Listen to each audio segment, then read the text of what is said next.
Hello দর্শক, আসসালামু আলাইকুম। আশা করি সকালে ভালো আছেন। তো দর্শক, দেখতে পাচ্ছেন কীভাবে এই লাল শাকগুলো চাষ করা হয়েছে। আপনারা চাইলে কিন্তু খুব সহজেই কিন্তু এই লাল শাকগুলো কিন্তু আপনাদের চাষের জমিতে বা আপনাদের বাড়ির পাশে প্রতি জমিতে কিন্তু এই লাল শাকগুলো চাষ করতে পারেন।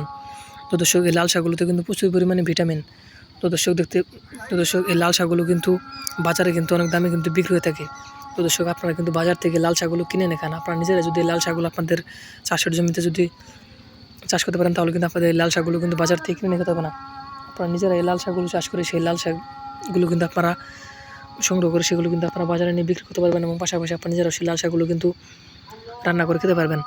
তো দর্শক, আমরা কিন্তু এই লাল শাকগুলো চাষ করে কিন্তু প্রচুর পরিমাণে লাভবান হয়েছি। পাশাপাশি আমাদের অনেক ভাইয়েরা এই লাল শাকগুলো চাষ করে কিন্তু তারাও প্রচুর পরিমাণে লাভবান হয়েছে। আপনারা চাইলে কিন্তু খুব সহজেই আপনাদের চাষের জমিতে কিন্তু এই লাল শাকগুলো কিন্তু চাষ করতে পারেন। এতে কিন্তু আপনারা প্রচুর পরিমাণে লাভবান হতে পারবেন।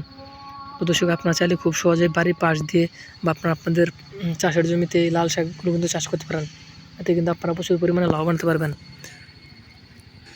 তো দর্শক, এই লাল শাকগুলো যদি আপনারা চাষ করতে চান, তাহলে আপনাদের এই লাল শাকের বীজগুলো বাজার থেকে কিনে নিয়ে সেই বীজগুলো আপনাদের চাষের জমিতে ছিটিয়ে রোপণ করে দিলে কিন্তু আপনাদের লাল শাকগুলো কিন্তু আস্তে আস্তে প্রচুর পরিমাণে কিন্তু এরকম বড় হয়ে যাবে।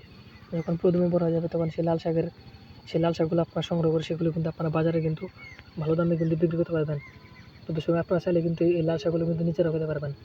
তো দর্শক, এই লাল শাকগুলোতে কিন্তু প্রচুর পরিমাণে ভিটামিন। তো দর্শক, আমরা কিন্তু এই লাল শাকগুলো কিন্তু বাজারে নিয়ে বিক্রি করে থাকি এবং পাশাপাশি কিন্তু আমরা কিন্তু নিজেরাও এই লাল শাকগুলো কিন্তু খেয়ে থাকি। তো দর্শক, আপনারা চাইলে খুব সহজে কিন্তু আপনাদের চাষের জমিতে কিন্তু এই লাল শাকগুলো কিন্তু খুব সহজে চাষ করতে পারেন। তো দর্শক, এতে কিন্তু আপনারা প্রচুর পরিমাণে লাভবান হতে পারবেন।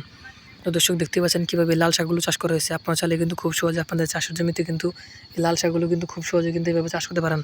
এতে কিন্তু আপনারা প্রচুর পরিমাণে লাভবান হতে পারবেন। তো দর্শক, আমাদের ভিডিওটি যদি আপনার একটু ভালো লেগে থাকে, তাহলে অবশ্যই চ্যানেলটি সাবস্ক্রাইব করে দেবেন এবং ভিডিওতে একটি লাইক করে দেবেন। ধন্যবাদ সকলে ভালো থাকবেন। আসসালামু আলাইকুম।